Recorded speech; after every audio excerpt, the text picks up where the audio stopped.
ನಮಸ್ಕಾರ ವೀಕ್ಷಕರೇ, ಕುಕ್ಕರಿ ಚಾನಲ್ಗೆ ಸ್ವಾಗತ. ಇವತ್ತು ನಾನು ಪೂಲ್ ಮಖಾನ ಲಡ್ಡು ಮಾಡೋದು ಹೇಗೆ ಅನ್ನೋದನ್ನ ತೋರಿಸ್ಕೊಡ್ತೀನಿ.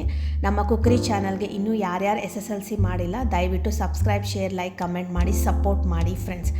ಇವತ್ತಿನ ಪೂಲ್ ಮಖಾನ ರೆಸಿಪಿಗೆ ಬೇಕಾಗಿರುವಂಥ ಇಂಗ್ರೀಡಿಯೆಂಟ್ಸ್ ಏನೇನು ಅಂತ ನೋಡ್ಕೊಳ್ಳೋಣ.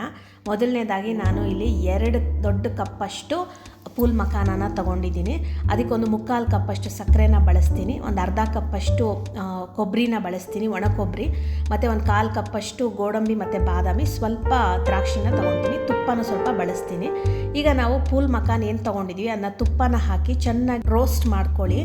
ಚೆನ್ನಾಗಿ ಅದನ್ನು ಫ್ರೈ ಮಾಡ್ತಾ ಸ್ವಲ್ಪ ಕ್ರಿಸ್ಪ್ ಆಗುತ್ತೆ, ಅಲ್ಲಿವರೆಗೂ ಅದನ್ನು ಚೆನ್ನಾಗಿ ತುಪ್ಪದಲ್ಲಿ ಫ್ರೈ ಮಾಡ್ಕೋಬೇಕು. ತುಪ್ಪ ಬೇಕಿದ್ರೆ ಮತ್ತೆ ಆ್ಯಡ್ ಮಾಡ್ಕೋಬೋದು. ಸ್ವಲ್ಪ ನೋಡಿ ಗೋಲ್ಡನ್ ಬ್ರೌನ್ ಥರ ಆದಾಗ ತುಂಬ ಕ್ರಿಸ್ಪಾಗಿ ಆಗಿರುತ್ತೆ. ಫ್ರೈ ಮಾಡ್ಕೊಂಡಾದಮೇಲೆ ಅದನ್ನು ಪೂರ್ತಿ ತಣ್ಣಗಾಗಲಿಕ್ಕೆ ಬಿಡಿ. ಅಷ್ಟರಲ್ಲಿ ನಾವು ಬಾದಾಮಿ ಮತ್ತು ಗೋಡಂಬಿನ ಏನು ತೊಗೊಂಡಿದ್ದೆ ಅದನ್ನು ರೋಸ್ಟ್ ಮಾಡ್ಕೊಳ್ತಾ ಇದ್ದೀನಿ. ಹಾಗೆ ತುಪ್ಪ ಹಾಕದೆ ಹಾಗೆ ರೋಸ್ಟ್ ಮಾಡ್ಕೊಳ್ತಾ ಇದ್ದೀನಿ. ಅದ್ರ ಜೊತೆಗೇ ಒಣ ಕೊಬ್ಬರಿ ಏನು ತೊಗೊಂಡಿದ್ದೆ ಅದನ್ನು ಕೂಡ ಸ್ವಲ್ಪ ಡ್ರೈ ರೋಸ್ಟ್ ಮಾಡ್ಕೊತೀನಿ.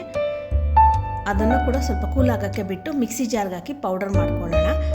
ಅದಾದಮೇಲೆ ಸಕ್ಕರೆ ಏನು ತೊಗೊಂಡಿದ್ದೆ ಅದನ್ನು ಕೂಡ ಮಿಕ್ಸಿಗೆ ಹಾಕಿ ಪೌಡರ್ ಮಾಡಿ ಇಟ್ಕೊಳ್ಳೋಣ. ಪೂಲ್ ಮಖಾನ ಕೂಡ ಪೌಡರ್ ಮಾಡಿಕೊಂಡು ಇಟ್ಕೊಳ್ಳೋಣ, ಸ್ಮೂತ್ ಪೌಡರಾಗಿ ಮಾಡ್ಕೊಳ್ಳಿ. ಈಗೆಲ್ಲವನ್ನು ಒಂದು ಬೌಲ್ಗೆ ಸೇರಿಸ್ಕೊಳ್ತಾ ಇದ್ದೀನಿ. ಈಗೆಲ್ಲವನ್ನು ಚೆನ್ನಾಗಿ ಹೊಂದೋ ಥರ ಮಿಕ್ಸ್ ಮಾಡ್ಕೊಳ್ಳೋಣ.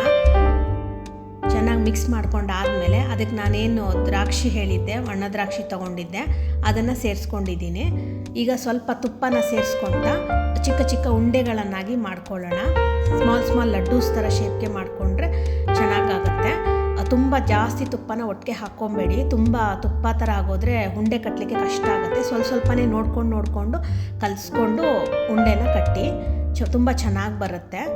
ಪೂಲ್ ಮಖಾನ ಲಡ್ಡು ಯಾವುದೇ ಫೆಸ್ಟಿವಲ್ಗೂ ಕೂಡ ತುಂಬ ಒಂಥರ ಡಿಫ್ರೆಂಟ್ ಲಡ್ಡು, ಮತ್ತು ಕೃಷ್ಣ ಜನ್ಮಾಷ್ಟಮಿಗೆ ತುಂಬ ಸ್ಪೆಷಲ್ ಲಡ್ಡು ಇದು. ನೀವು ಟ್ರೈ ಮಾಡಿ ಕಮೆಂಟ್ ಸೆಕ್ಷನಲ್ಲಿ ಹೇಗೆ ಅನ್ನಿಸ್ತು ಅನ್ನೋದು ತಿಳಿಸ್ಕೊಡಿ.